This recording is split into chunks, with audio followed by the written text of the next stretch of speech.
Tá me ouvindo bem? Sim, sim, Só me maravilha. ajeitar aqui. Tem que tomar uma água também, né? Ficar emendando live assim faz Ah, mal. não. Como assim que trocando a roda do carro em movimento? Que maravilha. Então, vamos começar. Meu nome é Caroline, eu sou professora do Departamento de Psicologia da UFMG e hoje é nosso último encontro do projeto Diálogos sobre Cárcere, né? E na semana que a gente comemora o orgulho LGBTQI+, né? A temática que nós elencamos na quarta-feira, né, é justamente debater a questão, a situação de prisão, né, da população LGBTQI+. Então, a nossa convidada hoje é a Duda Salaber, né, gostaria de agradecer imensamente, né, se aceitar nosso convite para conversar conosco hoje. Então, a dinâmica do encontro é a seguinte: a partir dos dois filmes que a gente sugeriu lá, que é A Ala, do Fred Botrel, e Ser LGBT na Prisão, da ONG Somos, né? A ideia é a gente bater um papo, né? Então, Duda, você teria aí de 10 a 15 minutos para fazer algumas considerações iniciais, né, a respeito da temática, dos curtas, enfim. E depois disso, a gente abre as inscrições e a ideia é que a palavra circule, né? Que a gente realmente converse por aqui. Tá bem? Ótimo. Então, tá me ouvindo bem, né? Sim, sim. Então, obrigada pelo convite. É um prazer estar aqui. A psicologia é uma ferramenta fundamental, né, na construção dessa sociedade melhor, sobretudo para nós pessoas transexuais. E sabendo que é uma ferramenta poderosa também a psicologia, que ao mesmo tempo pode nos ajudar, mas também pode nos prejudicar, como historicamente o fez. E agora nós temos tomado de assalto a psicologia e colocando-a onde ela sempre mereceu e deve estar, que é no campo da defesa dos direitos humanos e da dignidade da pessoa humana, né? Então, me chamo Duda, sou professora de literatura, coordenadora da ONG Transveste. Eu assisti apenas um dos documentários, não vi o outro, porque o link eu não consegui abrir um dos. Mas eu vou ao espaço prisional, né, São Joaquim de Bicas, na chamada Ala Rosa, há 3 anos, 4 anos que eu vou lá, na verdade. Então, gostei, o primeiro documentário eu gostei, mas a gente acaba vivenciando o documentário no dia a dia, né? Então, tendo depois dúvidas, eu posso fazer minhas posições sobre a vivência minha lá no presídio de São Joaquim de Bicas. Mas uma coisa é importante a gente entender. A gente não pode descolar o espaço prisional do espaço social. Um é espelho e prolongamento do outro, um é espelho e continuação do outro. Nesse sentido, a gente tem que entender a realidade é que as pessoas travestis transexuais estão imersas no Brasil. Vamos lembrar, nós somos o país que mais mata transexuais do planeta há 11 anos consecutivos. 83% dos assassinatos contra transexuais ocorrem com uma violência exagerada, que significa paus enfiados no ânus, corpos esquartejados, braços para um lado e seio para o outro. Dificilmente no Brasil uma travesti é morta com um tiro só. Dificilmente no Brasil uma travesti é morta com uma facada só. 83% dos assassinatos são com violência exagerada, com paus enfiados no ânus. A nossa luta é que nos matem com um tiro só, nos matem com uma facada só, que não esquartejem nossos corpos após a morte. 80% das travestis assassinadas são travestis negras, que mostram uma violência interseccional, o mesmo corpo casa do gênero, classe e raça. 80% das travestis mortas são travestis negras. 83% com uma violência exagerada. Segundo a UFMG, que mapeou as transexuais, 91% das transexuais de Belo Horizonte não concluíram o segundo grau. Se 91% das transexuais não concluíram o segundo grau, é porque a escola é um espaço de reprodução de ódio, violência e intolerância. Então não existe evasão escolar para transexual, existe expulsão escolar. A escola é uma ferramenta de alijamento e exclusão da diversidade. A escola tradicional, 91% não concluiu o segundo grau, 90% das travestis transexuais na prostituição. A prostituição para nós é quase que compulsória, quase que obrigatória. Daí seria 90%. É raro uma transexual que não esteja nesse espaço, né, da prostituição. Segundo o Ministério da Saúde, estima-se que 41% das travestis do Brasil com HIV. A cada 2 travestis que você vir, uma com HIV. Se você detalhar esses números de forma rizomática, você chega a números mais alarmantes ainda. Por exemplo, no Espírito Santo, 69% das travestis do Espírito Santo com HIV. 55% em São Paulo. A média nacional é 41%. Isso é uma estimativa. Isso num cenário antes pandêmico, antes do cenário da pandemia, que agora se alarmou mais ainda essa realidade. Nem direito ao sol nos é dado, porque você dificilmente encontra uma travesti transexual de manhã comprando pão na padaria. Tamanha violência que é projetada contra nós. Por isso que a maioria, mais de 60% dos assassinatos contra transexuais ocorrem no espaço público, porque o espaço público é extremamente perigoso para nós. Né? Então, como eu disse, nem direito ao sol nos é dado, porque dificilmente você encontra uma travesti comprando pão de manhã na padaria. Tamanha violência contra a gente. A esse o cenário que nós estamos. Isso mostra que há no Brasil uma política de asepsia social, uma política de higienismo social, né? Porque nós somos lidas como sujeiras sociais. E o espaço prisional, ele é o depósito, existe depósito para as pessoas transexuais. Né? Um dos depósitos é o espaço prisional, né? O outro depósito é o IML. Né? E o espaço prisional é mais uma ferramenta em favor ou a favor dessa histórica política de higienismo e asepsia social. Porque se você pegar os discursos estruturantes da sociedade, você vai ver que todos eles nos tratam como o que há de pior. O que há de pior para as religiões? O pecado, nós encarnamos o pecado. O que há de pior para a ciência, a patologia, a doença, nós somos patologizados até hoje. E o que há de pior para a sociedade, a sujeira. Nós somos lidas como sujeiras sociais. Nem direito a sol nós temos, nem direito a banheiro nós temos. O STF está há 6 anos discutindo qual banheiro eu vou usar. Isso é humilhante, isso é aviltante. Tem 6 anos que o STF está discutindo qual banheiro eu vou usar. Quem que está aí nessa sala, a luta maior é para o banheiro? Então, o espaço prisional, ele é um prolongamento do que nós vivemos aqui na realidade. E aí eu vi os documentários, mas a gente tem que problematizar esses documentários, porque a câmera intimida as pessoas, a câmera é intimidadora. Então, lógico que as pessoas trans que aparecem vão falar que é um espaço bom. Lógico que vão dizer isso. Justamente porque não sabe para onde esse vídeo vai parar. Né? Então, a gente tem que relativizar, entender que o buraco é muito mais embaixo no cárcere. Né? E, inclusive, né, a UFMG, né, com o NU, o Transpasse aqui, né, junto com a Transveste, que é a ONG que eu coordeno, nós entramos, ano passado, com o habeas corpus coletivo, né, idealizado pelo pessoal do Transpasse, para a soltura de todas as pessoas transexuais em Minas Gerais. Porque não existe uma política prisional para nós. Não existe uma política prisional. Se não há uma política prisional específica para a nossa identidade, nós não temos que estar presas. Não temos. Porque toda a estrutura carcerária, né, é uma estrutura masculinizante, machista, transfóbico.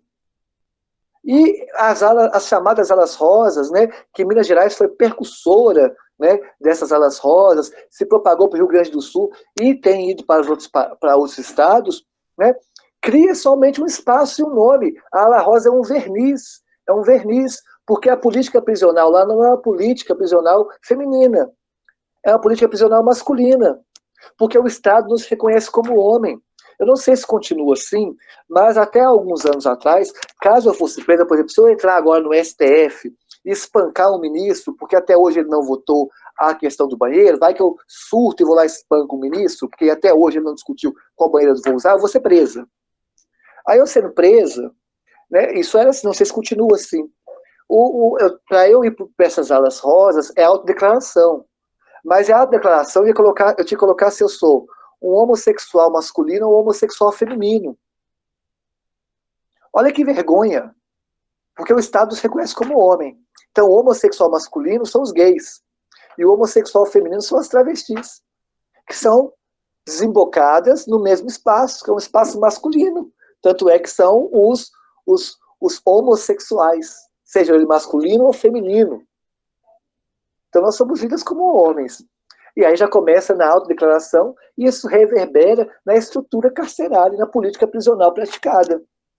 Então, né, não faz sentido, né, a gente discutir essas questões sem discutir como que é a política prisional no Brasil e em Minas Gerais. E aí, para terminar, eu não sei como vai ser a dinâmica, eu acho que as pessoas devem falar, eu devolvi, não sei como que é, mas já antecipando isso, né, por exemplo, lá em São Joaquim de Bicas, a gente estava discutindo, né, o pessoal do NU estava na frente dessa questão, o Transpasse também, eu participei só de algumas reuniões, mas a ideia era que as pessoas transexuais que estavam presas naquele espaço fossem para os espaços femininos. Aí nós colocamos assim para as travestis, olha, vocês vão sair daqui e vão para o espaço feminino, porque aqui vocês podem ser estupradas, podem ser violentadas, como em alguns momentos acontecem, porque fica uma travesti num espaço prisional, né, num cárcere, numa cela, cercada de vários homens, porque muitos homens se assumem gays para ir para lá, porque lá, em tese, é um espaço menos violento. E lá pode ser que essas transexuais sofram estupros e outras violências, ou sejam tratadas como mercadoria, objeto de troca. Aí nós não queremos você, o ideal é que vocês não fiquem mais aqui, que vocês vão para o espaço, né, que respeita a identidade de vocês, que é um espaço feminino, já que vocês são mulheres. Quando nós falamos isso, muitas delas disseram, se fizer isso, nós faremos uma rebelião amanhã. Vamos queimar colchão. Falei, por que fazer rebelião? Vocês não querem para o espaço feminino? Não, queremos ficar aqui. E demorou meses para eu entender o porquê. Há vários motivos, vários. Dentre eles, é de que o espaço prisional é o único espaço, talvez na sociedade, em que é permitido uma pessoa transexual ter uma relação afetiva pública. Lá é um dos poucos espaços em que as pessoas transexuais conseguem um marido que assume publicamente. Porque nem direito a afeto nós temos. Porque a relação conosco é sempre uma relação, né, ou no terreno baldio ou no carro apertado com valor de R$15. O Ronaldo Fenômeno, por exemplo, quando teve uma relação sexual com 3 travestis no motel e descobriram isso, ele teve que justificar no Fantástico. O Fantástico, em rede nacional, deu um bloco para o Ronaldo Fenômeno justificar por que ele teve relação com 3 travestis. E até hoje ele é motivo de piada por causa disso. Porque os homens não assumem, porque tem vergonha, por causa do estigma que nós encarnamos, e também por machismo e transfobia.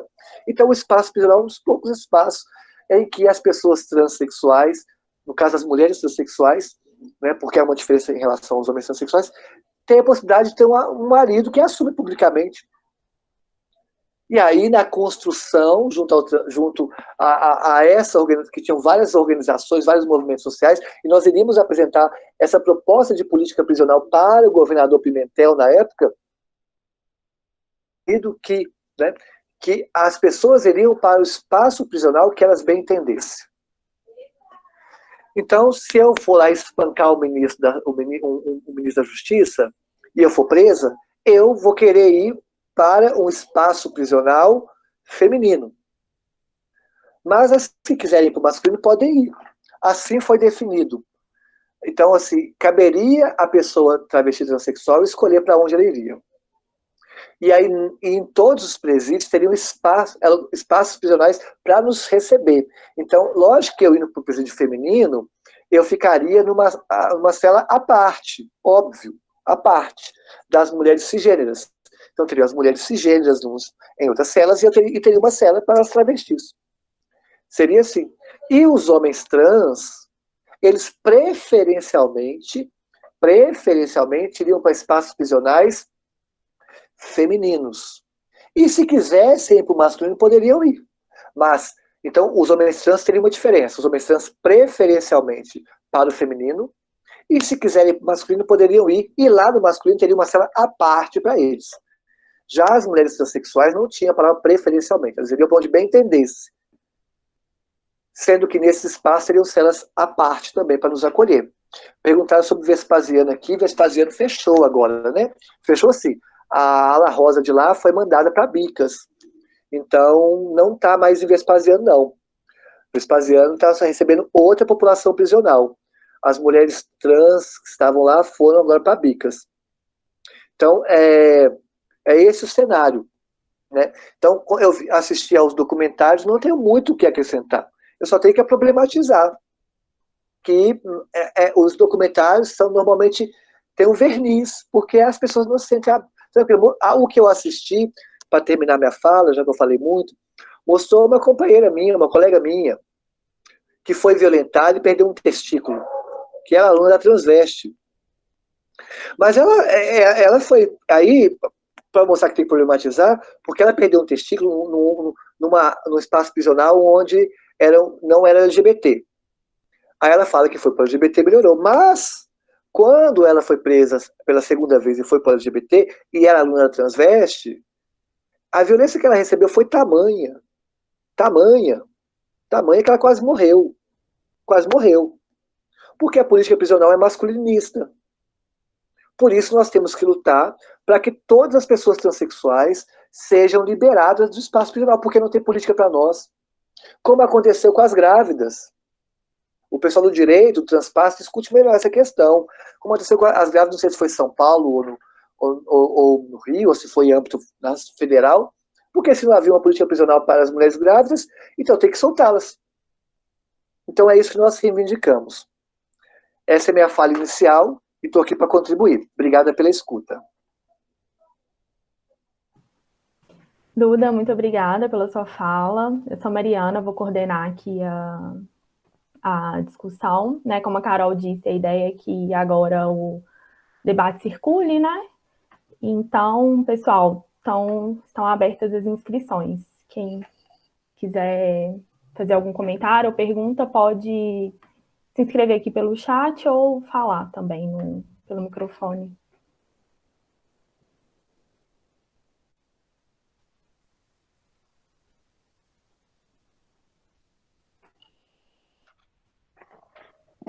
O Duda, acho que eu não vou cortar a fila, não. A Clara pode falar e depois eu falo. Oi, gente, vocês estão me ouvindo? Primeiro, queria saudar a Duda, né? Falar que eu fui sua aluna, gostava muito das suas aulas, aliás. E dizer que fico muito feliz de te ver cada vez mais assim, no espaço político, que é tão necessário pessoas como você. Mas queria levantar a questão do caso da Suzy, né? Que acho que todo mundo acompanhou. Para questionar assim, o modo como a gente trata a violência sexual no sistema, né, punitivista e tal, prisional.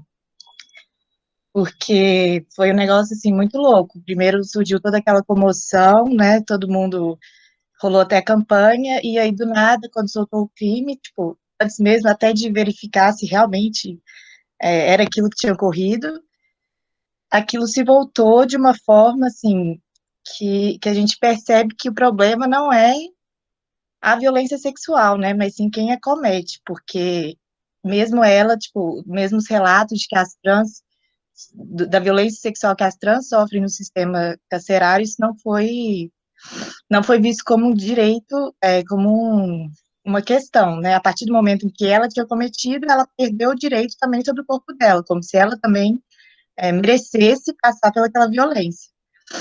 E a gente percebe também que o sistema já é, assim, concluído que o sistema não trata isso, né? Tipo, a gente vê que, até porque a maioria das prisões não estão relacionadas à violência sexual ou nada do tipo, né? É a tráfico, e sei lá, não sei, também não tem tantas informações, assim.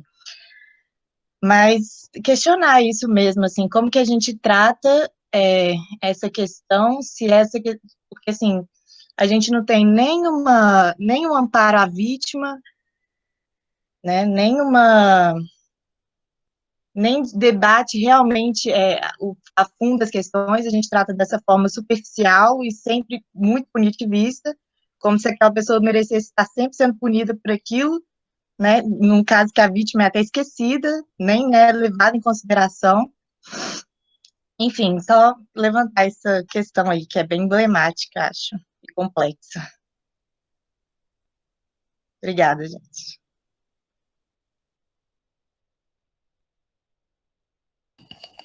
Obrigada, Clara. Carol, você quer falar? Duda, você acha melhor a Carol falar e depois a gente volta para você? Ou você prefere responder a Clara? Pode a Carol falar.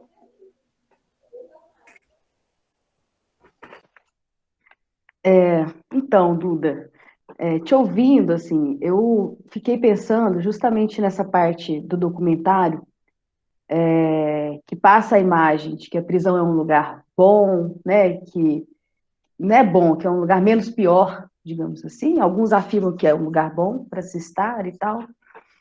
Isso me incomodou muito, esse discurso, né? Mas eu acho que a sua fala um pouco ajuda a gente a compreender, né, quais os caminhos, seja por conta do verniz, né, e da intimidação diante das câmeras, né, ou seja porque ali, como você mesmo falou, né, é permitido ter uma relação afetiva pública, né. Eu queria te ouvir falar sobre a sua experiência, assim.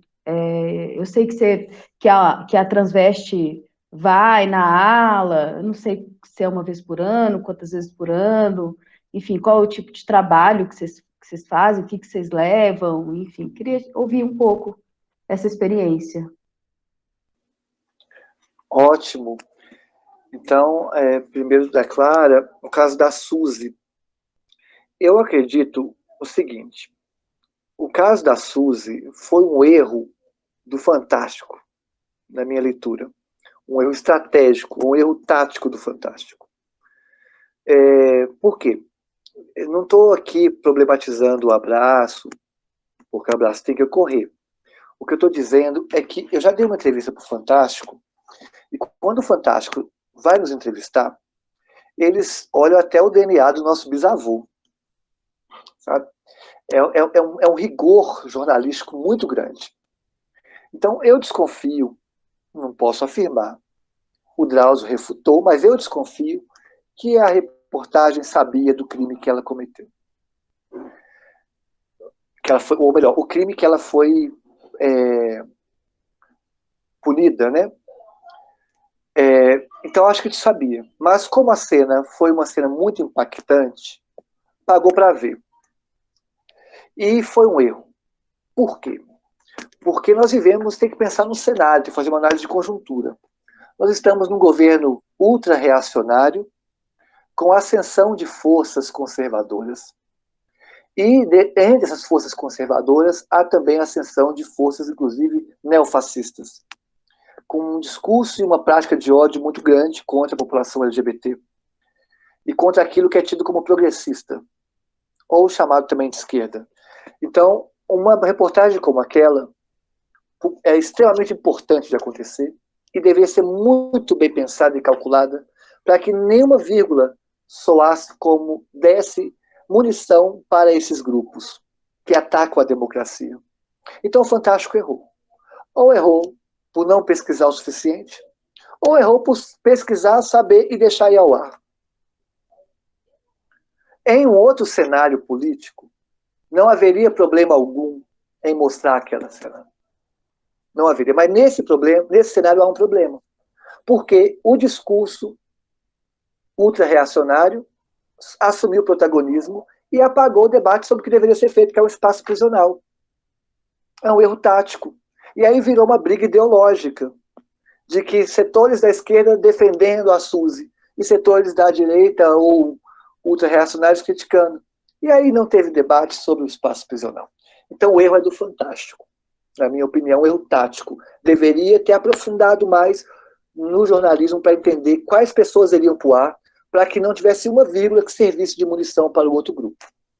Agora, concordo totalmente com o que você disse, não dá para comparar o tratamento que uma pessoa cisgênera recebe no cárcere com uma pessoa trans recebe no cárcere. Mesmo em crimes bárbaros, como o caso da Suzy. Porque a Suzy, pelo que a gente percebe e acompanhou, é um histórico mesmo, né, de violências que ela praticou durante a vida e históricos muito graves mesmo, graves. Mas quando esse histórico acontece com pessoa cisgênera, é outro rolê, é outra perspectiva, é outro tratamento, inclusive midiático. Vamos pegar o caso do goleiro Bruno. O Bruno cometeu um crime bárbaro e recebe proposta de emprego desde sempre. Vamos pegar aquele rapaz, o Guilherme de Pádua. Guilherme de Pádua está aí nas manifestações defender o Bolsonaro e cometeu um crime bárbaro, né, assassinando, né, cruelmente a Daniela Pérez, né, filha daquela roteirista da Globo. Vamos pegar o crime daquela Suzane lá que matou os pais, bárbaro. E ela tem outro tratamento. E isso não aconteceu com a Suzy. Com a Suzy a mão foi muito mais pesada. Então não cabe aqui a mim questionar e inocentar a Suzy. Pelo histórico dela, ela é culpada. Pelo histórico, mas não sou juíza. O que eu posso problematizar é a forma como se trata a culpa. Porque as pessoas transexuais em espaço prisional sempre carregam uma pena dupla.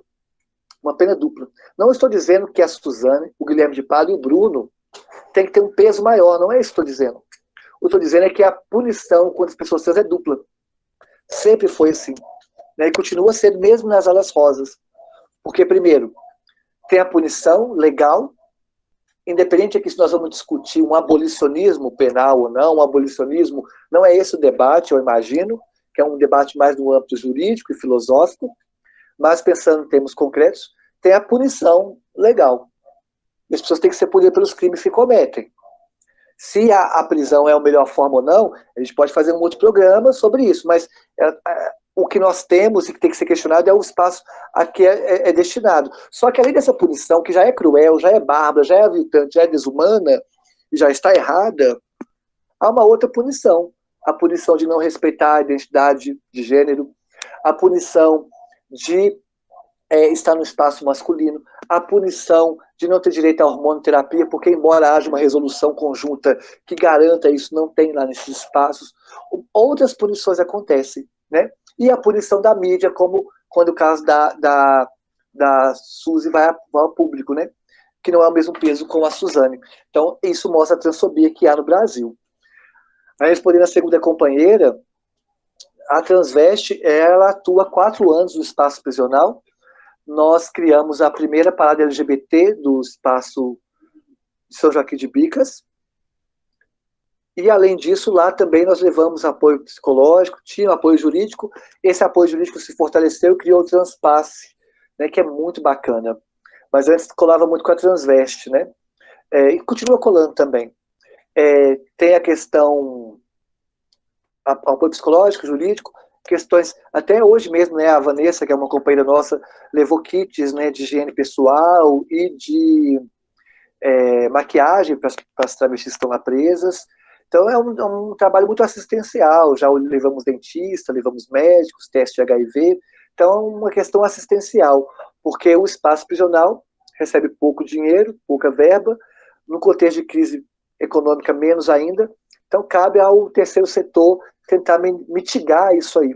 É isso que a Transveste faz nesse espaço.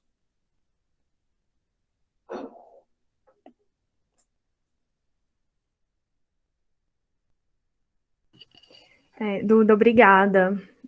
Rafael, você quer que eu leia a sua pergunta ou você quer falar? Tá, vou ler então. O Rafael Nascimento de Castro colocou, né? Professora Duda, boa tarde. Tem experiência com trabalho com indivíduos que são detidos por atuação no tráfico de drogas. Uma das coisas que mais percebo é que o sistema carcerário não auxilia na ressocialização dessas pessoas. Acabam saindo do sistema sem nenhum suporte, até mesmo da família, e são abraçados novamente por organizações criminosas. Os locais que a senhora tem visitado possuem algum projeto de capacitação dessas mulheres para uma inserção no mercado de trabalho? No caso, as alas rosas, eu não tenho muita experiência nos outros espaços prisionais, não. Eu já fui a poucos outros, né, então não posso dizer com propriedade. Mas o que eu sei de ouvir palestras e conversas, rodas de conversa, é de que a ala rosa, ela de fato tem mais benefícios, não é benefícios a palavra, mas tem mais, não é tão desumana como outros espaços. Né? Todos são desumanos e a ala rosa é desumana, mas um pouco menos, porque é muito visada, né? E como é muito visada, recebe muita mídia, muito apoio de ONGs, acaba que tem uma situação menos pior do que de outros espaços. Isso eu não sei se é uma verdade absoluta, tá? É uma coisa que eu ouço de companheiros. Eu já fui a outros 2 espaços prisionais, eu fui a Vespasiano, Bicas, e fui a outros 2, mas os outros 2 não conheci profundamente. Mas me dizem que Bicas é um pouco melhor comparado a outros locais, justamente pela essa visibilidade que o espaço recebe, de fazer documentários, de todo mundo exotificar aquele espaço, né? Exotificar. Então, lá não tem. Você está certíssimo, uma questão de ressocialização não existe, ou de preparar as pessoas para o mercado de trabalho não existe. Existem coisas pontuais, por exemplo, lá em Bicas criou agora um espaço de costura, onde as pessoas aprendem a costurar, que é uma forma também de mostrar uma outra maneira da pessoa, quando sair do presídio, gerar renda própria. É legal, né? Tem umas atividades, umas oficinas que também ocorrem, que ajudam, mas é algo muito pontual, não chega a ser uma política prisional. Né? Tem que fazer parte da política prisional a ideia de preparar ou auxiliar essas pessoas para o mercado de trabalho. O que tem são coisas pontuais, vamos comprar máquinas e dar aula de costura. Mas isso não tem uma continuidade também. Né? Vamos ensinar as pessoas a fazer maquiagem, vamos ensinar a fazer barquinho, vamos ensinar... É algo assim muito para mitigar a situação. E aí acaba, eu concordo com o que o companheiro falou, que o que acontece é o chamado pinga-pinga. Né? Pinga-pinga porque as alunas da Transveste, elas vêm para a Transveste, aqui na Transveste assistem aula conosco, e conosco tem a remissão de pena. Então, cada dia de aula assistido são 3 dias a menos de pena. Então, assistem, nós pagamos as passagens delas, elas assistem aula conosco. E aí voltam para o espaço prisional para dormir lá. Só que aí elas cumprem a pena. Quando cumprem a pena, fica uma semana, no máximo um mês de liberdade, e é presa de novo. Por vários motivos. Dentre eles, esse de que cai na mão do traficante. Mas mais do que isso, antes de culpar uma pessoa transexual, nós temos que entender que a corrupção é algo estrutural do sistema capitalista. O sistema capitalista tem como alicerce, um deles, a corrupção. E a corrupção no Brasil tem contornos maiores, mais graves, e a corrupção que há na sociedade há no presídio. E os presídios nunca vão acabar no Brasil, porque é um dos espaços mais corruptos que tem. Eu não posso ficar falando muito, senão me matam, né? Porque nós sabemos que nós vivemos também no contexto que milícias assumem o poder. Então não vou dizer que isso acontece em Bicas. Mas, pelo que eu leio, acontece no Brasil. Vamos dizer que é no Brasil.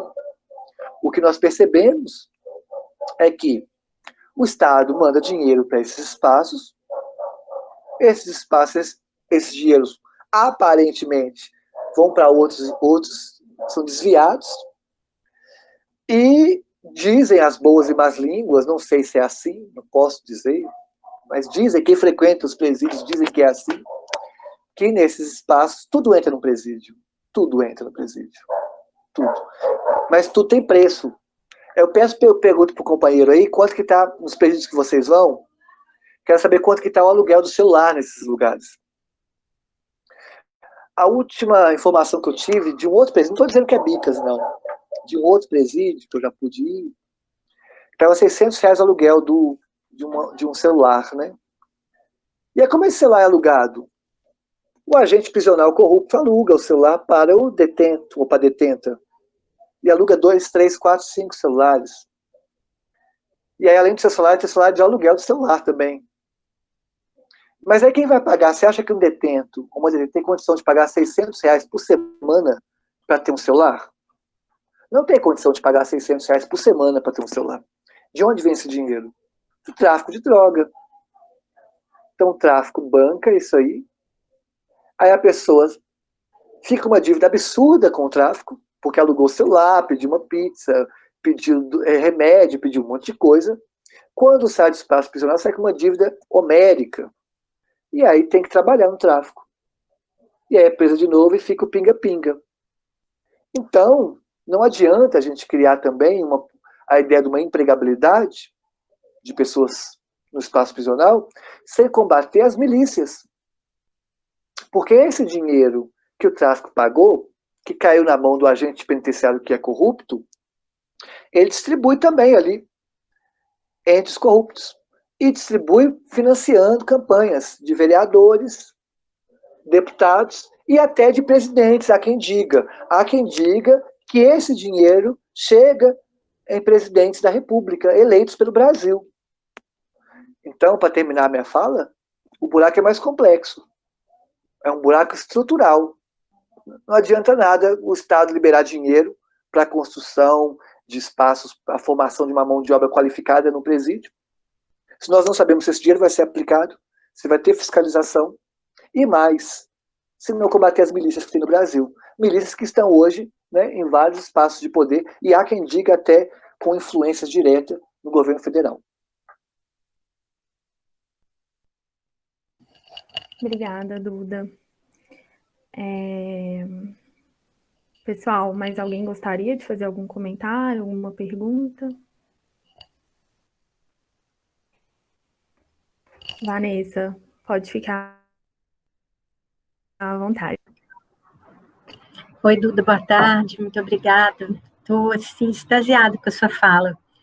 Muito engajada, muito engajante e sábia e prudente também.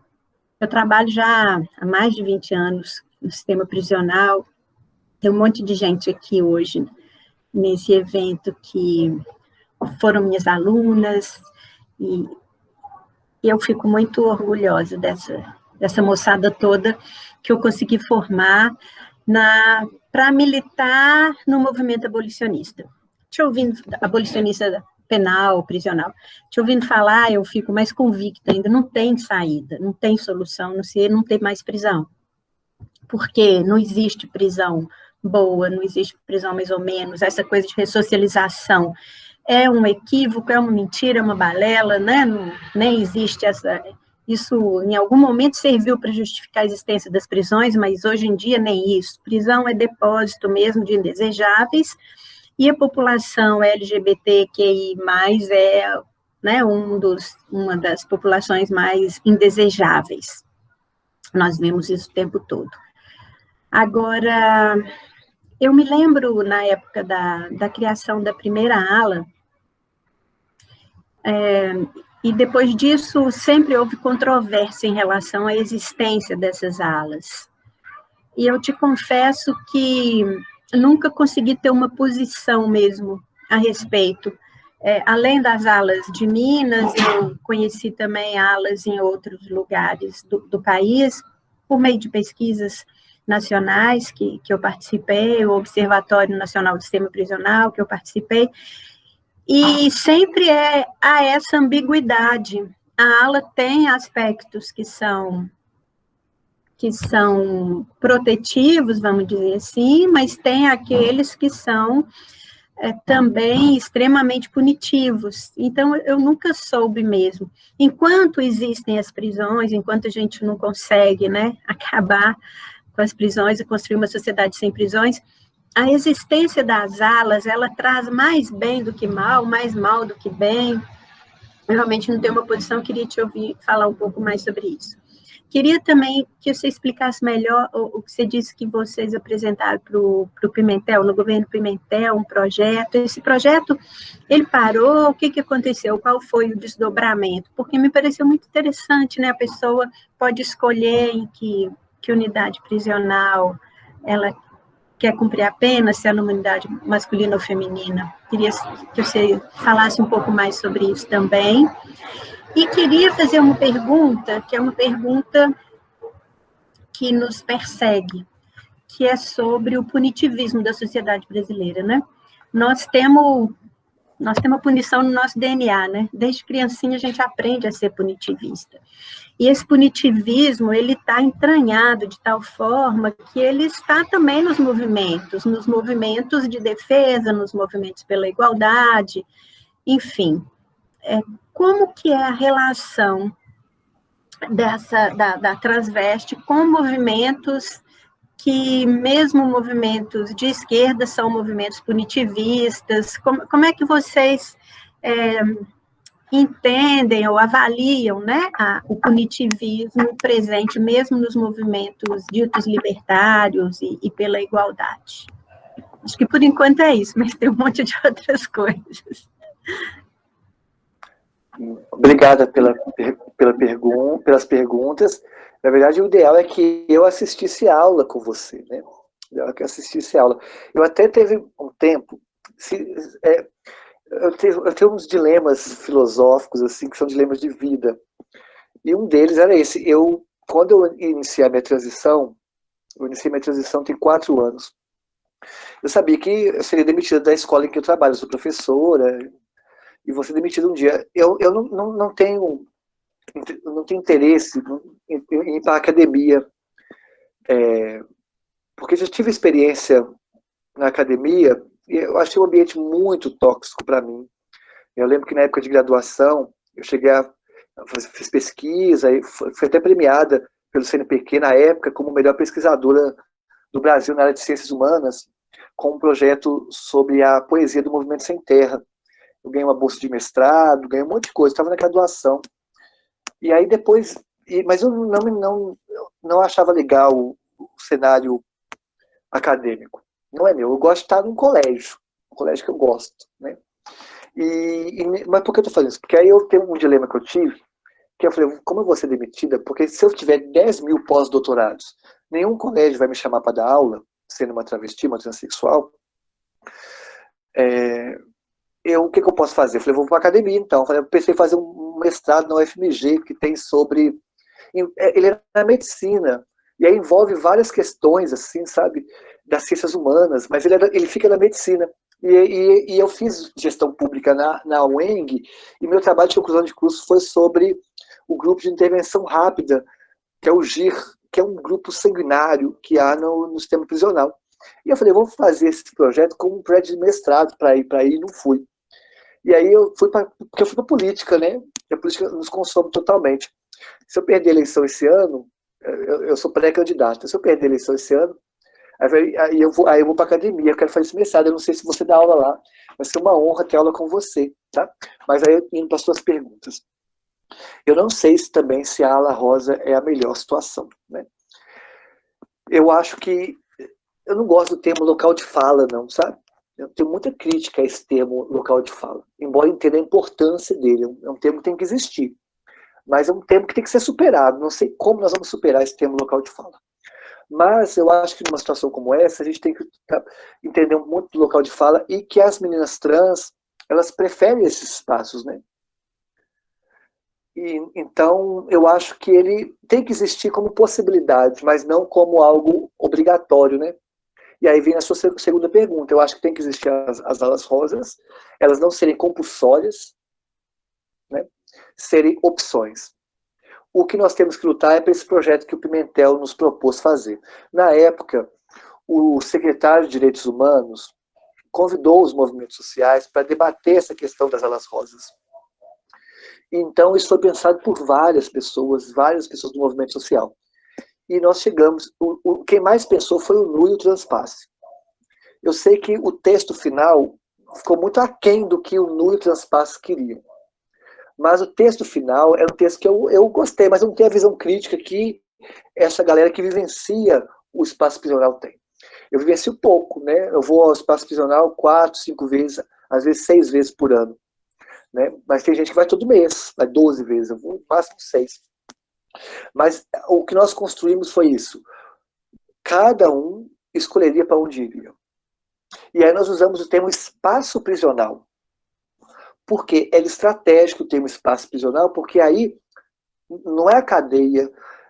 Toda penitenciária vai ter que ter um espaço prisional LGBT. Toda penitenciária, toda cadeia, todo o que for, vai ter que ter um espaço prisional LGBT. E aí cabia ao LGBT escolher para onde vai. Esse foi o texto final, sendo que nos homens trans havia essa vírgula. Os homens trans são homens de vagina, né? Preferencialmente iriam para o feminino. Mas se ele quiser para o masculino, ele pode ir. Mas no espaço masculino vai ter um espaço prisional específico para ele também. Foi para o Pimentel disse que, sendo reeleito, ele colocaria isso em prática. acabou não sendo reeleito, o Zema foi reeleito, e eu não acompanhei a gestão prisional do Zema. O que eu tenho notícia é de que é uma gestão horrível, que piorou muito o espaço prisional. Né? Eu não fui porque eu tive filho esse ano, e ano passado, né, então teve licença maternidade, aí depois o Covid, então todo um cenário que não me possibilitou voltar a entender o dia a dia de uma cadeia. Mas o Zema, até onde eu sei, me dizem que piorou muito, e que o secretário é terrível. Mas o Pimentel tinha colocado como promessa de que iria colocar isso em prática, com a ideia de que se Minas foi o primeiro estado do Brasil a criar a La Rosa, nós seríamos o primeiro estado do Brasil a colocar essa condição. Então foi uma coisa muito louvável do governo Pimentel. Nós temos várias críticas à política prisional do governo PT, várias. No governo Dilma aumentou 580%, né, a população carcerária de mulheres. Absurdo, né? No governo da Dilma aumentar 580% a quantidade de mulheres presas, em sua maioria negras. Então temos críticas ao governo, à gestão Dilma, que, por exemplo, teve a lei antiterror, que é uma lei que abre espaço para criminalizar movimentos sociais, que o Bolsonaro vai colocar em prática agora. Então temos críticas, mas também temos elogios, e um dos elogios é essa postura que o Pimentel teve, né, de abrir esse debate franco com os movimentos sociais e prometer que colocaria em prática. E eu acreditei que colocaria, porque senão é um tema polêmico, é um tema que tira voto, né? Se você quer se manter no poder, você não vai levantar esse debate. Então é porque ele estava interessado mesmo. Então, até onde eu sei, não avançou, porque era uma coisa do PT, local, estadual. Então era uma coisa da gestão Pimentel. Então não avançou porque não temos esse diálogo não aconteceu com essa nova gestão. E a terceira e última pergunta sua da Transveste, como lida com esses grupos punitivistas. A Transveste tenta se distanciar dos movimentos sociais, no sentido de nós trabalharmos como ONG. Por que eu falo isso? Porque teve um momento em Bicas que ninguém estava entrando lá, nem a pastoral eles estavam deixando entrar, deixava a Transveste entrar. Então a gente percebe o cotidiano da cadeia e problemas profundos que tem lá. Mas nós não tornamos público. Não tornamos público justamente porque o nosso papel não é de movimento social. Cabe ao movimento social escancarar. Cabe aos parlamentares escancararem. Nós, não. Então nós usamos isso como tática. Então nós entramos, nos ligam, pedem coisas pra gente, assim, que são coisas que a gente não pode falar, e a gente fala, nós vamos ajudar. Para poder melhorar a condição das pessoas. Sabemos que o ideal é que não tivesse a Transveste. Mas nós temos que ser tático também. Porque sem a Transveste lá, a situação estaria muito pior. E sobre o punitivismo, para terminar, que eu acho que não estendi, eu concordo, sua fala foi brilhante. Eu fiquei muito mal comigo mesmo, assim, sabe? Eu não tenho resposta sobre isso, não. Por exemplo, ano passado foi o pior momento da minha vida, envolvendo a prisão do tatuador. Não sei se vocês acompanharam, eu tornei público. Olha só, eu fiz duas coisas que eu tenho vergonha de ter feito, né? Uma, eu tornei público o que o tatuador fazia de abusos com mulheres aqui em Belo Horizonte. Mas, ao tornar público, muitas mulheres apareceram. Só que teve um preço muito grande, que foi o lixamento virtual. Sabe? Que não é legal. Mas eu tinha que usar a rede social para poder conseguir mais força. E aí, para ele ser preso. E eu que vivo o cotidiano da cadeia, sei o que a cadeia é. E sei que nem a pior pessoa do mundo merece ser presa nesse espaço prisional nosso. Coloca a pessoa para capinar lote a vida inteira. Mas não coloca nesse espaço prisional. E aí eu fui a pessoa responsável, protagonizei a questão para a pessoa ser presa, sabe? Então eu não sei, eu me senti muito caído numa depressão profunda. Fiquei meses de depressão. E até hoje tem esse nó filosófico. E eu quero um dia pedir desculpa, a família me ligou, desculpa o desabafo aqui, que é um desabafo também. Quero um dia pedir desculpa para a família. Mas, ao mesmo tempo, as vítimas falaram, Duda, você tinha que ter feito isso para a gente não serem mais mulheres abusadas no estudo de tatuagem. Enfim, a culpa não é minha. A culpa é do sistema. Então nós temos que lutar por uma estrutura que acabe com esse sistema carcerário, como ele é, e proponha outras formas de punição. Eu acho que as pessoas têm que ser responsabilizadas pelo que elas fazem. Então, talvez a palavra punição não seja mais adequada, mas outras formas de responsabilizar alguns atos, elas devem acontecer, mas no espaço prisional não é a melhor forma. Queria depois assistir suas aulas como ouvinte, né, se não for, para aprender um pouco e chegar a essa conclusão que eu não tenho resposta. Obrigada, Duda. Na verdade, nós é que temos muito que aprender com você, com a sua experiência, né, com o seu conhecimento. Essa discussão sobre punitivismo, ela é muito difícil mesmo, e mesmo a discussão abolicionista, ela é difícil, a gente não tem uma resposta, né? Sempre nos pergunta, mas o que fazer com o estuprador que depois mata, e etc. Nós não temos uma resposta.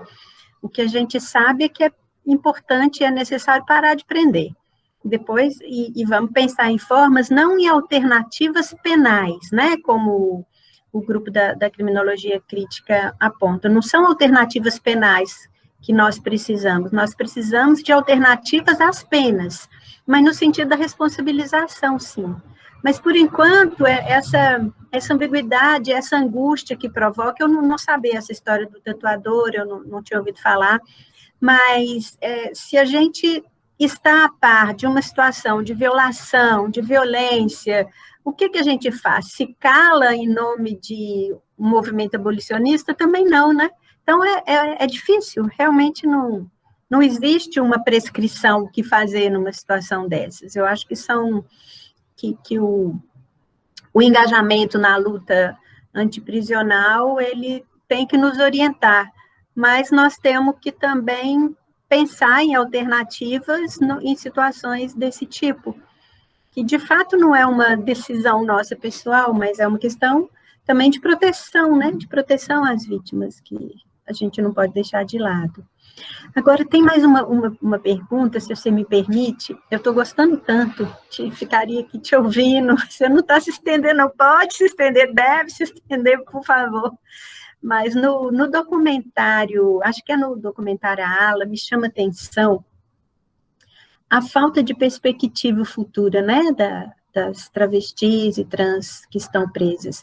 O que elas pensam para o futuro, no sentido assim, elas sempre falam, quando eu sair daqui, eu vou roubar, eu vou ser estelionatária, eu vou para a prostituição, eu vou para a zona, eu vou... É sempre continuar nesse mesmo lugar, né? Você fala, não tem direito nem ao sol, mas não tem direito nem a sonhar uma coisa diferente, né? Os planos são planos que vão levar novamente à prisão. O que poderia ser feito para começar a mudar essa mentalidade? Você vê alguma alternativa, alguma ação que possa ser levada no sentido de transformar um pouco e de possibilitar o sonho de uma outra vida?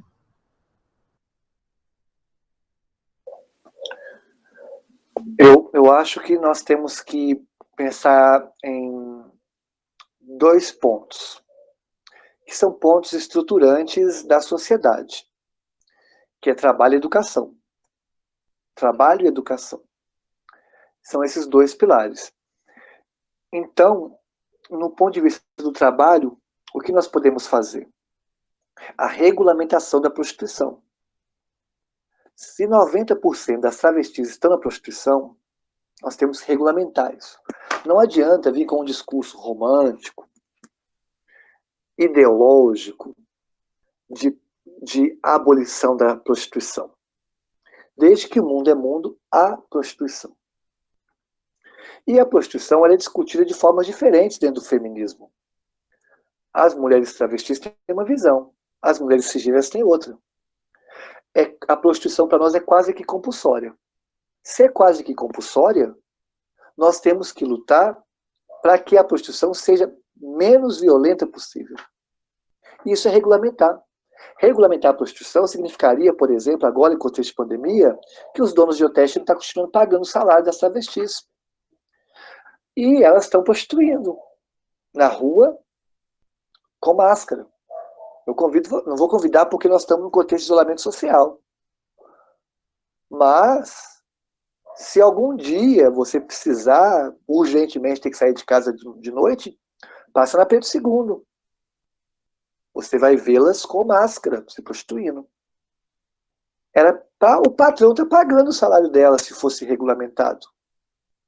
Aí falar, mas a regulamentação da prostituição vai legalizar o cafetão. O que é o seu patrão? A hora que eu ganho é X. O que o patrão ganha em cima de mim é muito mais. Mas o meu patrão, ao mesmo tempo, dentro da sociedade capitalista, cria uma estrutura mínima de segurança para eu dar aula. Ele garante que quando eu entrar numa sala de aula vai ter microfone, numa sala com 150 alunos, pelo menos. Então, regulamentar a prostituição significa que esse cafetão, né, que na verdade é um empresário, ele vai ter que garantir a iluminação adequada do quarto, para que não ocorra risco de que os clientes, como normalmente fazem, retirar o preservativo no meio do programa e a travesti não perceber, porque a iluminação é precária. Exigir, por exemplo, que a faxina ocorra a faxina, porque muitos hotéis a higiene é péssima. E exigir direitos trabalhistas, como num contexto de pandemia como esse. A gente não sabe quando os hotéis vão voltar a funcionar. Não sabemos. Não há previsão alguma, debate algum sobre isso. Porque não... E aí, essas 90% das travestis do Brasil, 90%. Né, 90%. O que elas vão fazer? Como é que elas podem projetar o amanhã? Não tem como projetar. Porque não sabe nem quando vai voltar a prostituição dos hotéis. Elas vão ter que ir para a rua com máscara. E ela vai ter que comprar a máscara. Enfim. A gente conclama o movimento feminista que assume essa pauta nossa.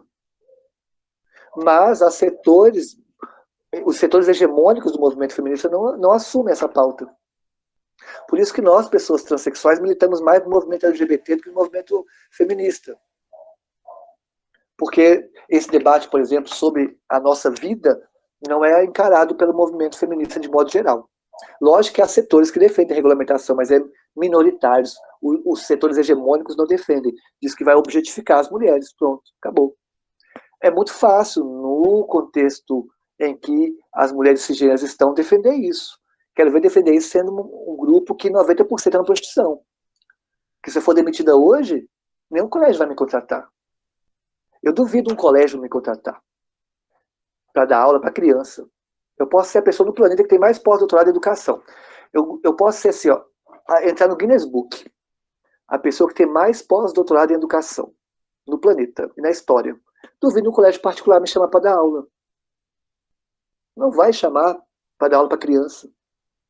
Então a prostituição é quase compulsória. Então o primeiro ponto é esse. E no segundo ponto, é educação. E quando a gente fala educação, significa mudar os currículos escolares, de forma que eles sejam abordem mais a diversidade. 91% das travestis não concluíram o segundo grau. Se 91% das travestis não concluíram o segundo grau, é porque a escola tradicional é um espaço de ódio. E isso perpassa os currículos escolares. E ainda, para piorar, vem um debate sobre escola sem partido que criminaliza o que nós estamos fazendo aqui agora. O projeto foi aprovado por 80% dos vereadores de Belo Horizonte. 80% dos vereadores de BH defendem prender um professor que falar o que eu estou falando aqui agora. Essa é a política belo-horizontina. Repito, 80% dos vereadores são a favor de prender um professor que falar o que eu falei aqui agora. E foi aprovado em primeiro turno. A primeira capital do Brasil a aprovar foi Belo Horizonte. Esse ano de eleição. Esses caras vão ser reeleitos. Então, discutir os currículos escolares e a cota. Nós temos que ter cotas para pessoas transexuais. Só que o Jair Messias Bolsonaro, que foi votado, né, pela 70%, né, 69% dos belo-horizontinos, contra essa cota para pessoas transexuais e barrou o que ia acontecer lá na Bahia, que ia oferecer cotas para transexuais. Então nós temos que pensar na base educacional, na mudança de currículos, no nível acadêmico para criar imagens positivas da transexualidade, e isso retira o estigma que há sobre nós. Então, quanto mais pessoas transexuais forem aparecerem na mídia como uma figura positiva, isso tira o estigma sobre nós, e inserir no mercado de trabalho a regulamentação da prostituição, que retira parte do estigma também que há em relação às prostitutas, né? É muito comum as pessoas falarem, né, da prostituição que acontece em Amsterdã, com uma outra perspectiva do que se discute aqui no Brasil. É essa que é a minha posição.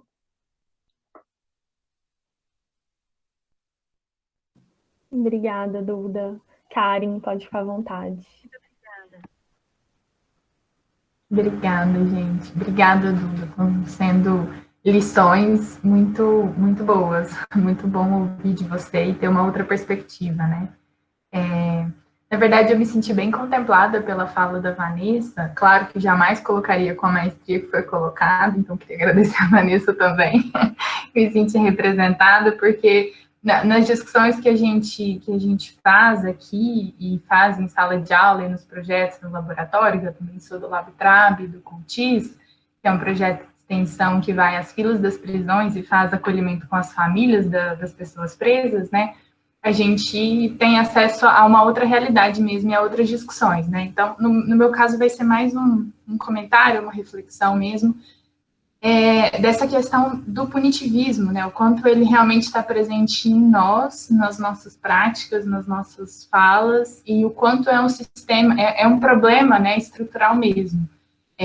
A gente, na disciplina, antes da pandemia, né, no começo da disciplina, a gente chegou a comentar do caso da Suzy, né, o quanto as pessoas foram prontamente escrevendo cartas, se comovendo e enviando, né, contribuições de alguma maneira, e que assim que descobriram o crime, elas automaticamente mudaram, né, a perspectiva que tinham sobre aquela situação. E aí a gente falou também sobre o caso Bruno, a gente comentou várias questões, né, e aí o que fica mesmo é essa questão que, independente do que ela fez, né, ou que ela fez, ou que ela tem deixado de fazer, que é uma pessoa, né? Uma pessoa como outra qualquer, que tem questões ou não, mas precisa de atenção, ela precisa ser olhada e precisa, né, ser pensada de uma forma alternativa para lidar com aquela questão, né? O que você tinha falado também, da Vanessa depois falou, dessa questão da responsabilização, né? Do ato, do que foi feito. Mas no caso da Suzy, eu lembro da gente ter, uma colega trouxe, acho que foi até a Milena, ela deve estar por aqui, que falou que a família já tinha, inclusive, perdoado a Suzy, tinha pedido para que não se falasse mais sobre isso, porque estavam revivendo dores novamente, né, para elas que eles já tinham perdoado ela. E aí a gente continuou revivendo, né, midiaticamente a situação e trouxe mais dor ainda para essa família. Mas aí é essa questão mesmo que fica do quanto a gente é punitivo nas nossas práticas, com as nossas famílias, com os nossos filhos, maridos, esposas, né, mães, pais, enfim, que é na coisa pequena que a gente tenta mudar também, né? Quando a gente discute a questão do abolicionismo penal, a gente fala que não tem receita de bolo, não tem solução ainda, que a gente pensa ainda num projeto, né, de sociedade melhor que está sendo construído, mas que dentro da gente, no nosso contexto, a gente consegue mudar algumas coisas, né? E outra coisa que ficou para mim também foi essa questão de ter uma ala específica, né, uma ala rosa, uma ala LGBT.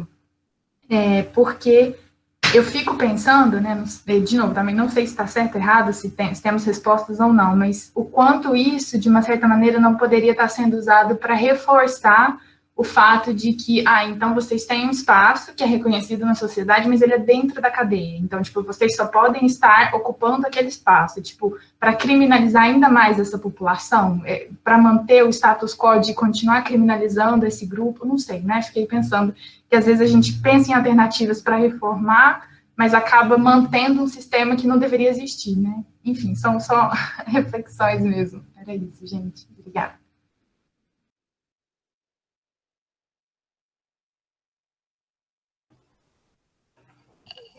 Gente, mas alguém gostaria de fazer colocar alguma questão, algum comentário?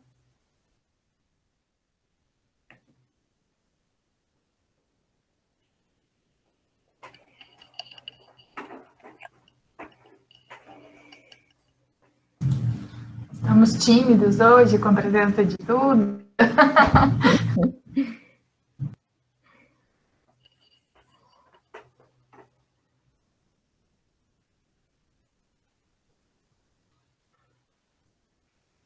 Duda, se você quiser comentar alguma coisa também, pode ficar à vontade. O microfone está desligado. Eu não tenho resposta sobre a ala rosa. Eu entendo que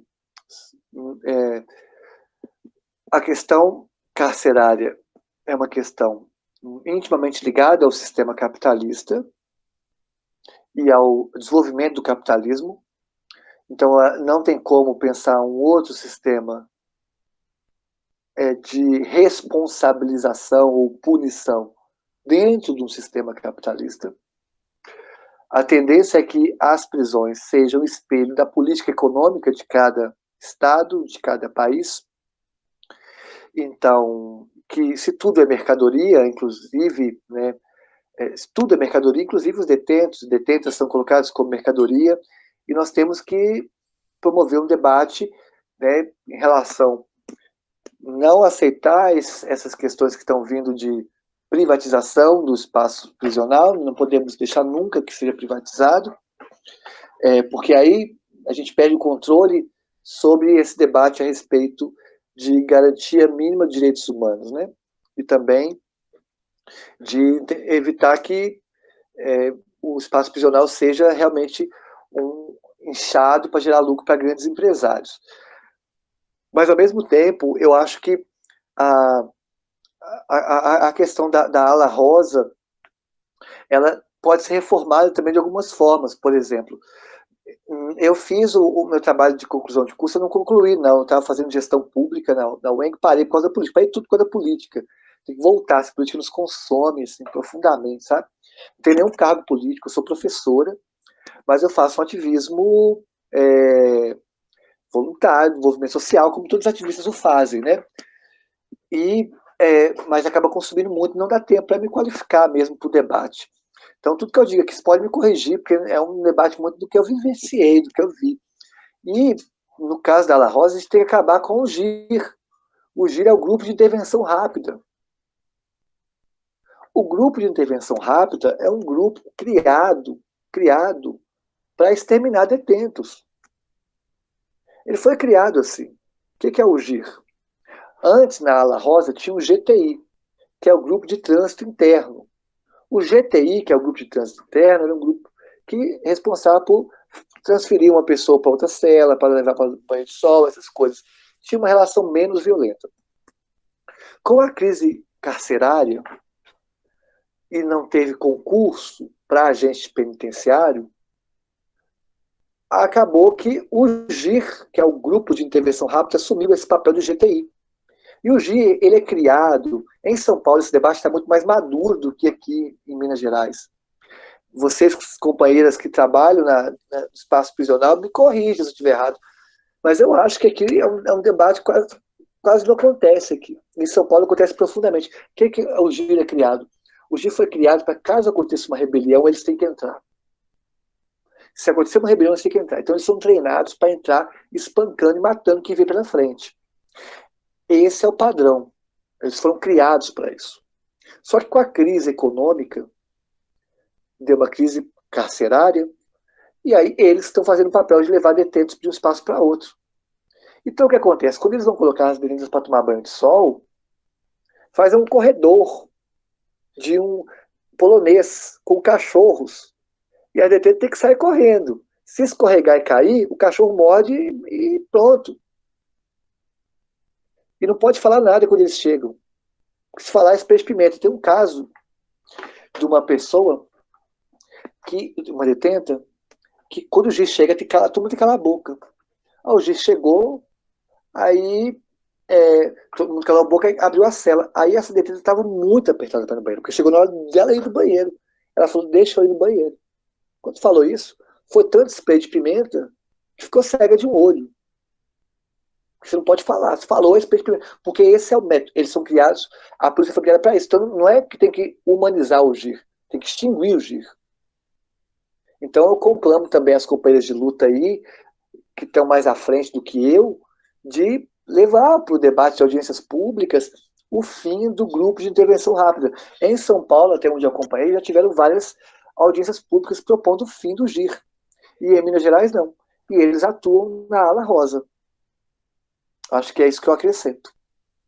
Para mostrar como que a ala rosa né, é um espaço extremamente masculino, se bem que o GIR também atua em alguns presídios femininos, né, mas na ala rosa todos os dias o GIR atua, todos os dias.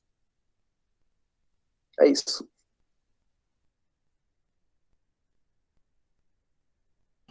Obrigada, Duda.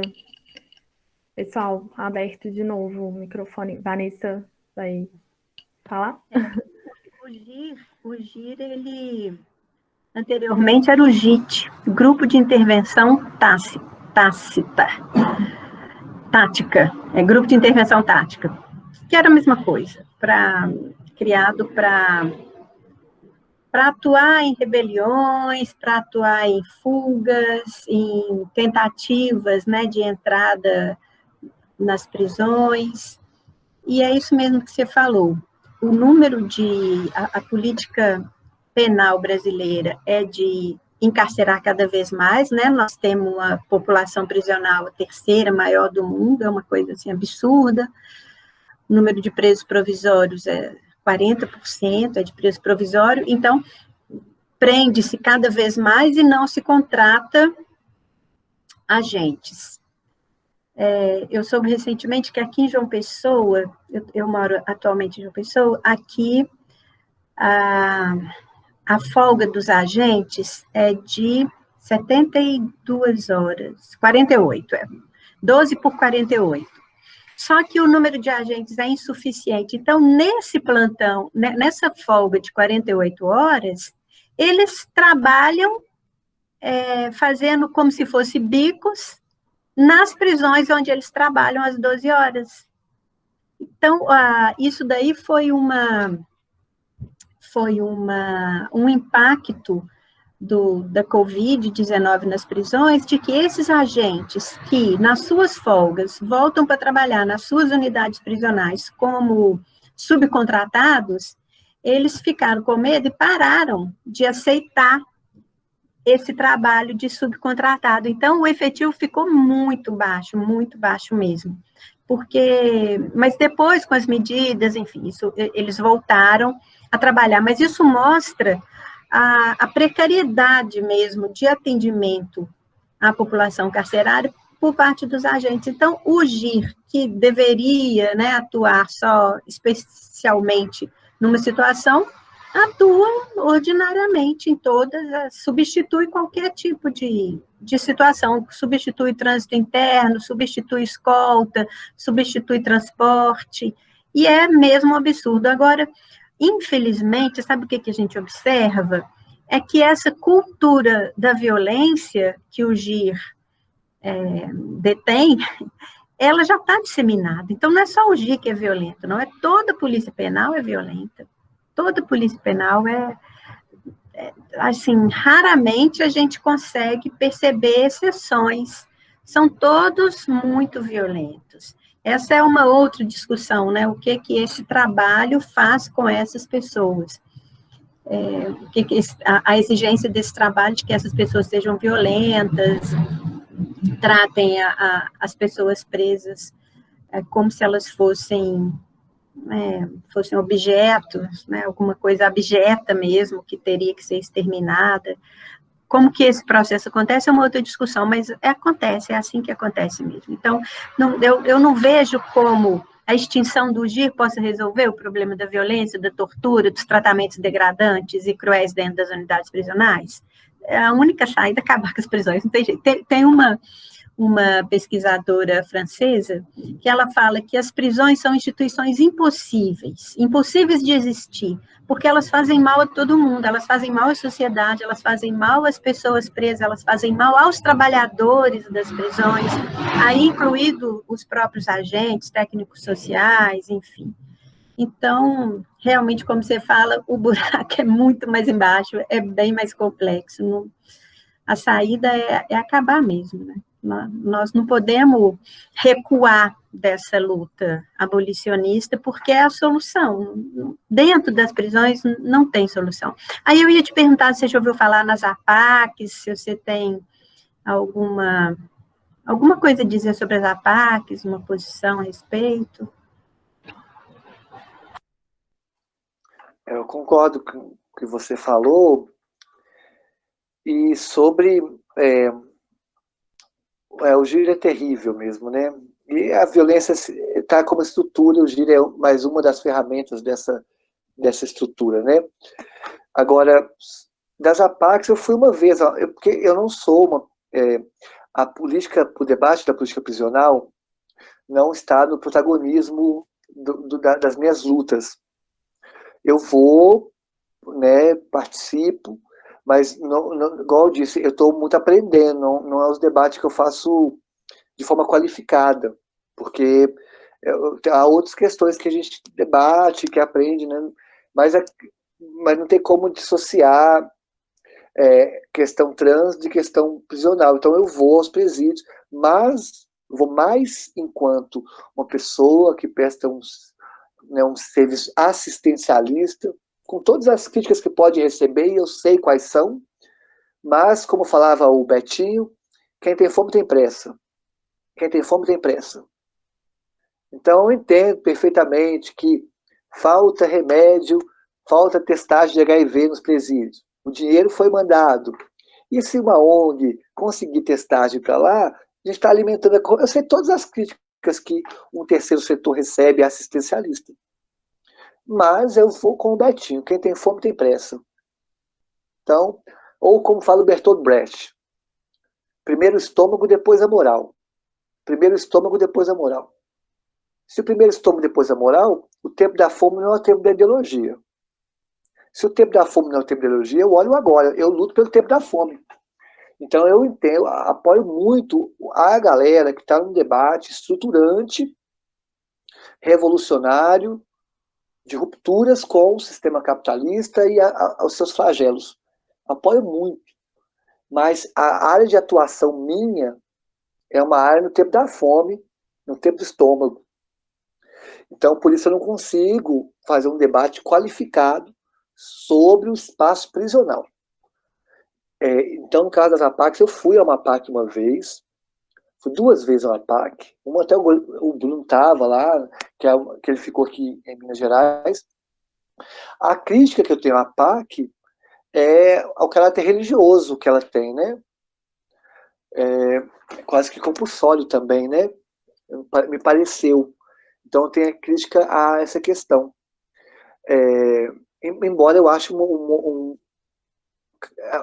comparado, né, ao que nós temos, é menos pior ainda, né? Lógico que eu concordo com a companheira que o ideal é o fim dos presídios. Mas, dentro do que nós temos, a APAC eu acho a mais interessante, fazendo ressalvas, né? Dentre elas a questão religiosa que há lá. Pelo menos é o que eu vi.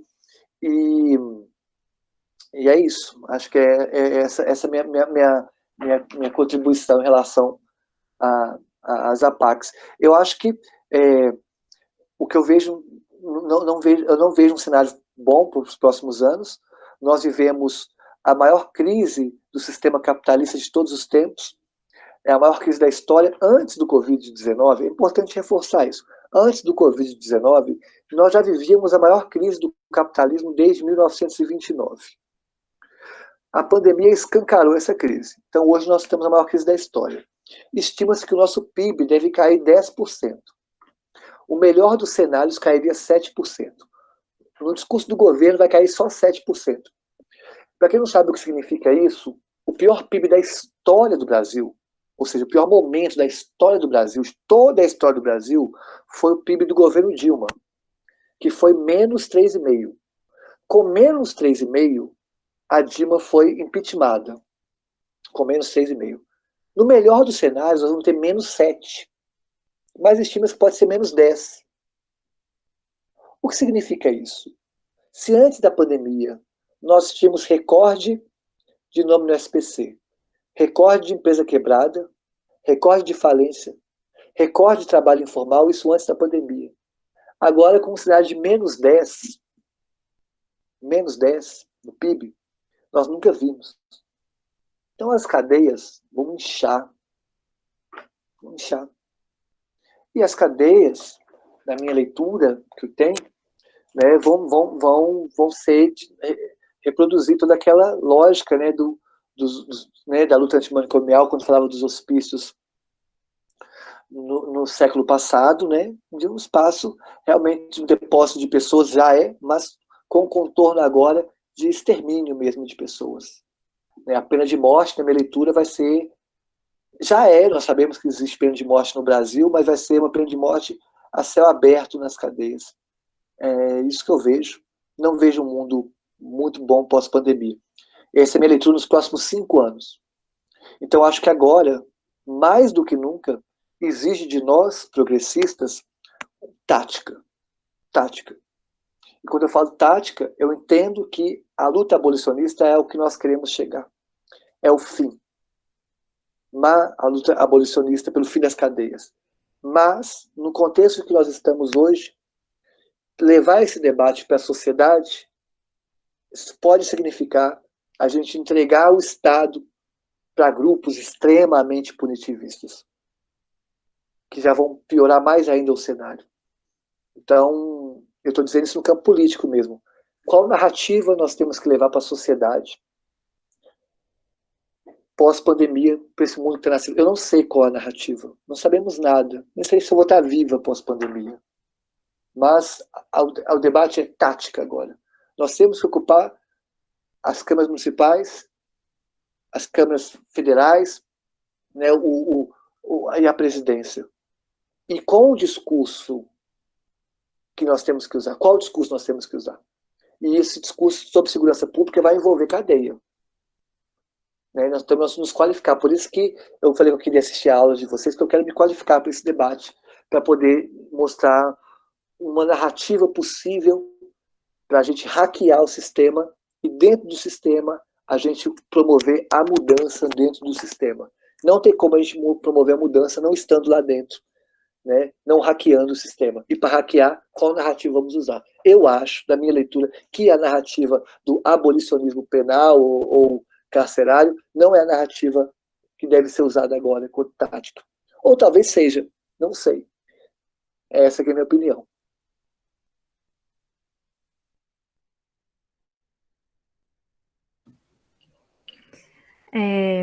Duda, obrigada. Tem 2 comentários e depois a Letícia se inscreveu. A Alessandra fez um comentário aqui no bate-papo. Sou estudante de Direito e faço estágio em uma unidade prisional e tenho aprendido muito nessas reuniões. Queria agradecer por esses encontros, são sempre sensacionais. Me agregou muito como pessoa, como profissional e como pesquisadora. Sobre a professora Duda, não tenho palavras para agradecer por sua disponibilidade e luta pela causa. Parabéns. A Gisele Fernandes fez uma pergunta. Quanto aos agentes penitenciários, muitas das entrevistadas relatam a hostilidade por parte desses profissionais. Pelas suas experiências nessas aulas, todos são do sexo masculino? Aí eu acho que a gente pode passar a palavra para a Letícia, depois o Richard também se inscreveu, e aí a gente retorna para você, Duda. Pode ser? Oi, gente, boa tarde, vocês estão me ouvindo?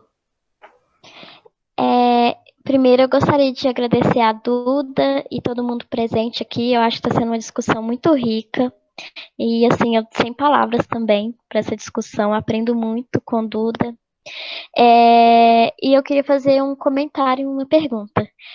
Eu percebi, né, no documentário uma fala que dizia sobre isso, e a Duda complementou, né, aqui na discussão, sobre essa invisibilidade, né, dos transexuais, das transexuais na sociedade. E que na prisão, né, a transexual ela pode ter essa relação publicamente. Então, essa fala, né, que eu me refiro no documentário, ela dizia que gostava, né, de estar ali na prisão e que queria ficar lá. Quando eu atuei no Sersan, né, eu fiz um estágio lá, tinha um usuário que dizia também querer ficar lá para sempre, né, na instituição, e eu imagino que seja, né, por essa opressão vivida fora dos muros, né, na sociedade. Isso me deixa mais claro, né, essa colonização, mas também, né, me deixa claro, né, que existe essa opressão também fora desses muros. E isso me causa muita angústia, eu imagino que também seja uma angústia que todos nós compartilhamos. E eu queria perguntar, né, para a Duda, né, ela como educadora, que eu admiro muito, quais são os caminhos palpáveis, né, para lidar com tanto esse discurso colonizado, né, e que nós, né, como antiprisionais, a gente quer ao máximo, né, abolir, né, esses muros, mas também, né, como lidar com esse cotidiano que é sofrido mesmo, e como fazer isso por esse campo pedagógico. Acho que é essa a minha pergunta. Obrigada, gente. Richard, pode ficar à vontade para falar. Tá bom, obrigado. Primeiro eu queria agradecer, Duda, pela sua fala totalmente visceral e sem as amarras acadêmicas. Muito obrigado e gratidão por isso. Sem aquelas famosas dicotomias, classes, colonizados. Você está indo direto ao ponto e gratidão por isso. E me chamou muita atenção quando você falou da educação. E aí eu queria te perguntar, porque eu tenho algumas amigas trans também, e é uma pergunta delas que elas fazem frequentemente, que eu ouço, e eu queria te perguntar qual a sua visão sobre.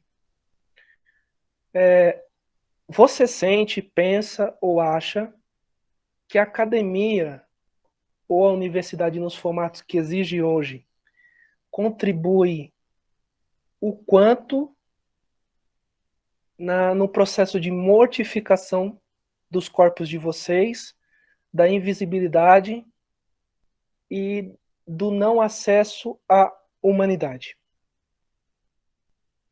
É isso. Ótimo, então vamos de trás para frente. A tia, mais alguém vai perguntar ou não? Não, Duda. Então vamos de trás para frente. Acho que a sua pergunta casa muito com a anterior. E aí depois eu vou à questão dos agentes. Primeiro, a gente sabe, a gente usa isso como clichê, né? Tudo é educação, a gente sabe disso.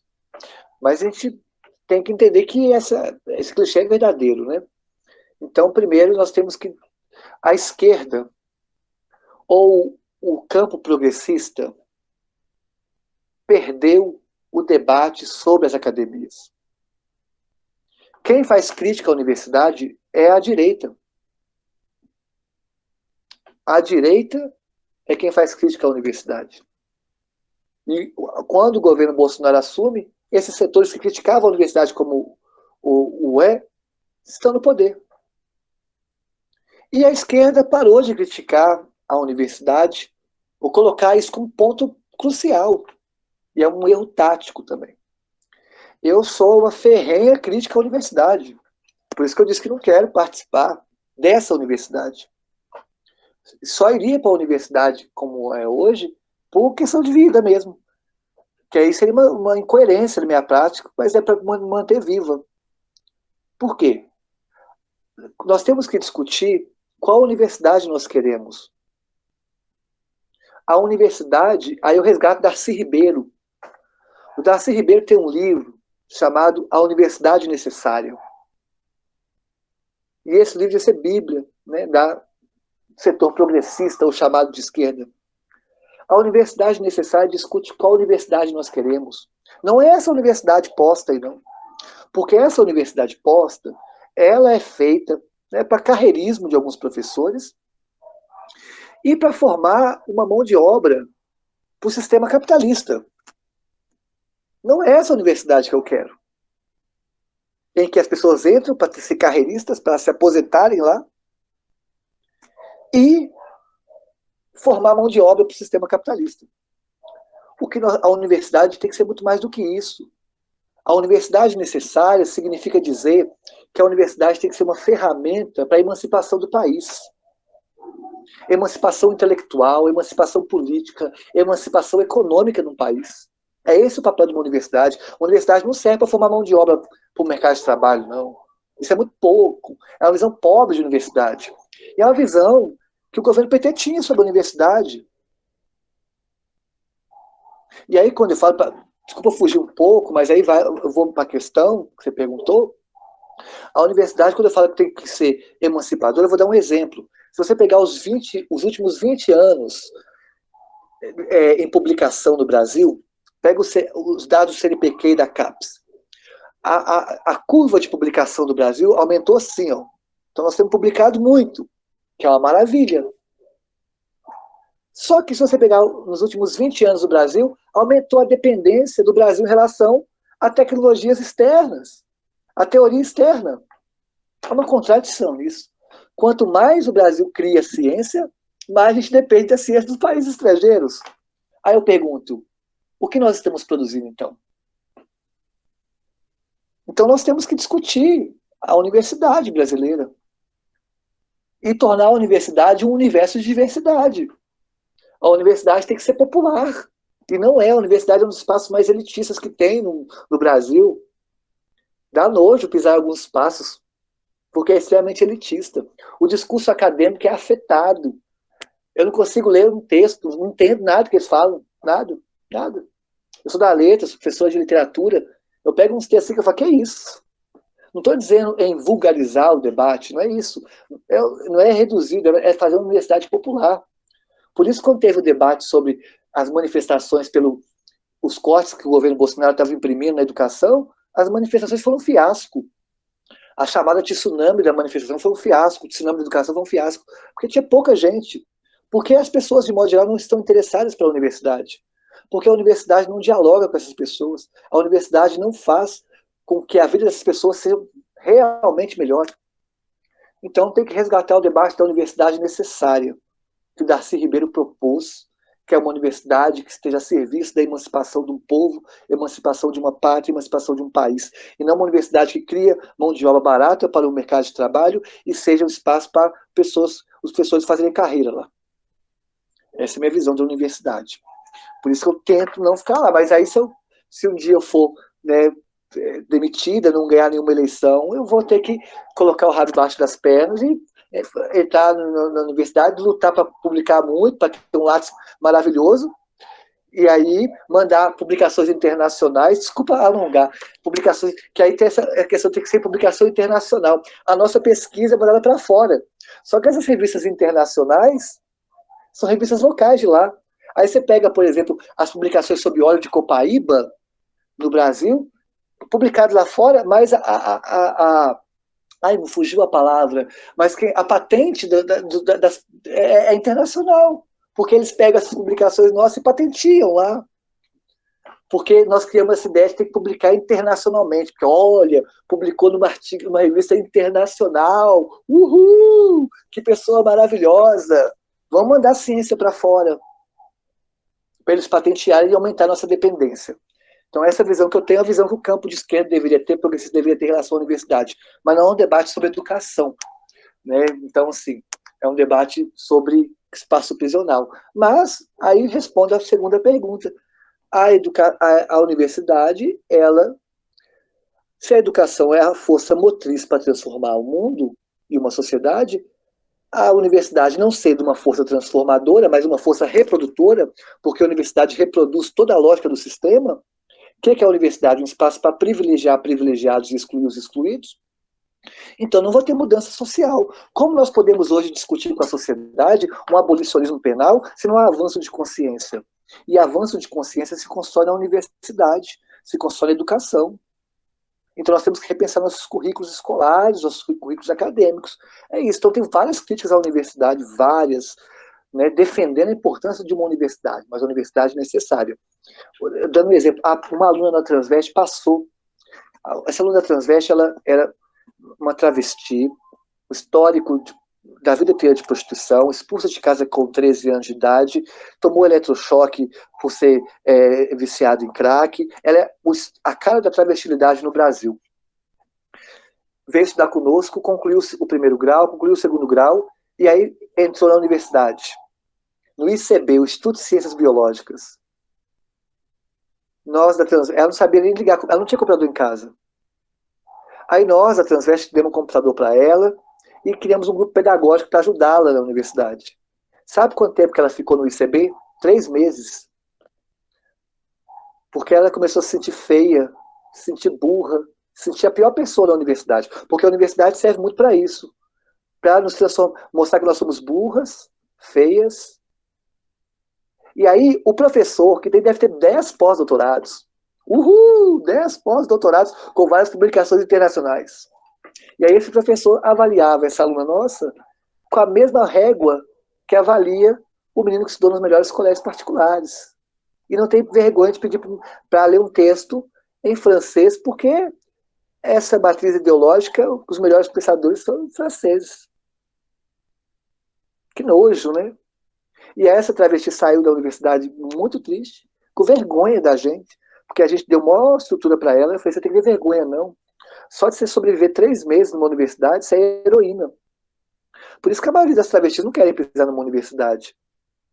Já basta a violência que nós recebemos na sociedade. E vamos receber mais violência ainda na universidade, sabe? Nessa universidade. Então, o debate é daqui 2 anos ter eleição federal para presidente no Brasil. Nós temos que ter um candidato à presidência que debata uma outra universidade. Mas ninguém tem coragem de fazer isso. Quer dizer, a direita tem. A esquerda não, porque pensa baixo. Pensa, só para terminar aqui, que eu estendi muito, nem fugi do tema, desculpa, mas vai debater, por exemplo, cotas. As cotas são importantes? São. Mas era para discutir o fim dos vestibulares.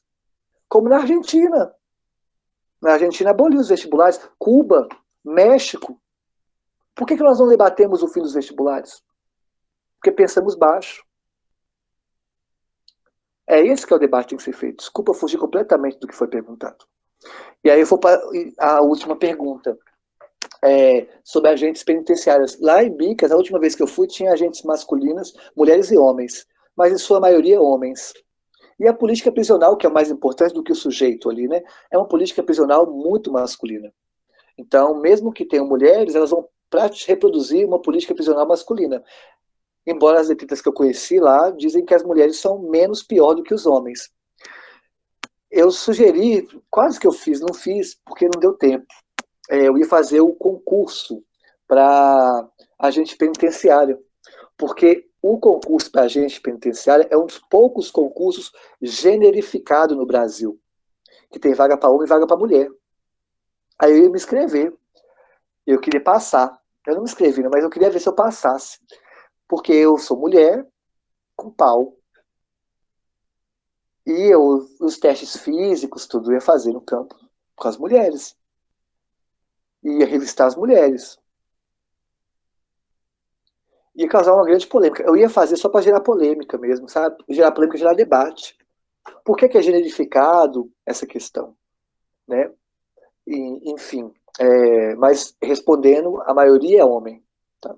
Desculpa ter fugido do tema, é porque esse tema da universidade é um tema que é caro, a gente tem que levantar, os universitários têm que debater isso. Né? Obrigada, Duda.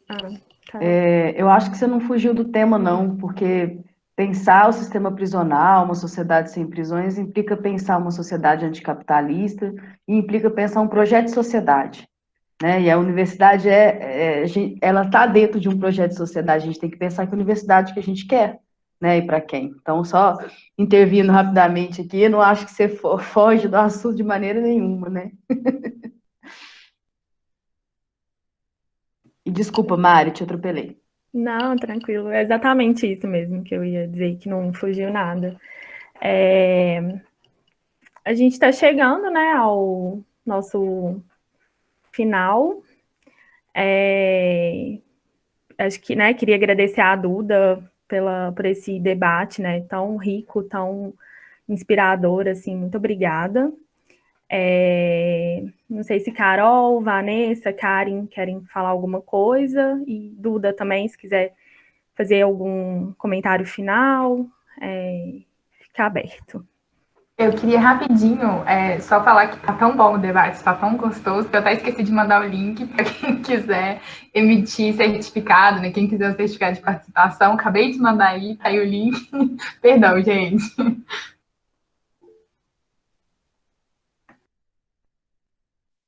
Eu quero agradecer o convite. Obrigada pelo espaço. igual eu falei, eu tenho uma vivência no espaço prisional, não sou uma pessoa que pensa muito o espaço prisional. Eu o vivencio minimamente com ações assistencialistas nesses espaços, porque eu sou adepta da frase, né, quem tem fome tem pressa. Né? Então, reconhecendo todas as críticas que eu recebo por praticar essa política cotidiana, e essas críticas são corretíssimas, né? Para terminar, fica aí essa proposta de a gente pensar como que vão ser os espaços prisionais após a pandemia, como estão sendo durante a pandemia, e quantos mais carandirus nós vamos vivenciar, e quantos carandirus não foram silenciados na história. O nosso papel é tensionar o espaço prisional e levar esse debate para o espaço público. Esse ano é ano de eleições municipais. É importante perguntar para a pessoa que você vai votar qual que é a visão que ela tem sobre os espaços prisionais, porque as eleições servem não só para ganhar um voto, as eleições servem para levar debate para a sociedade. E esse debate tem que ser levantado, né? Não pode ser esquecido nunca. Obrigada pela escuta, e é isso. Fica o conselho, se possível, leiam A Universidade Necessária, do Darcy Ribeiro, para a gente pensar um novo modelo de universidade, uma universidade que esteja a favor da emancipação do povo, emancipação do país, e que paremos de ser uma neocolônia que fica feliz porque publicou um artigo internacional, para eles pegarem esse artigo e patentear e ficarem muito felizes com isso. Né? Nós temos que promover uma universidade nacional que defenda o Brasil, uma universidade patriótica, porque até o patriotismo nos foi roubado. Né? É isso. Obrigada. Beijo grande.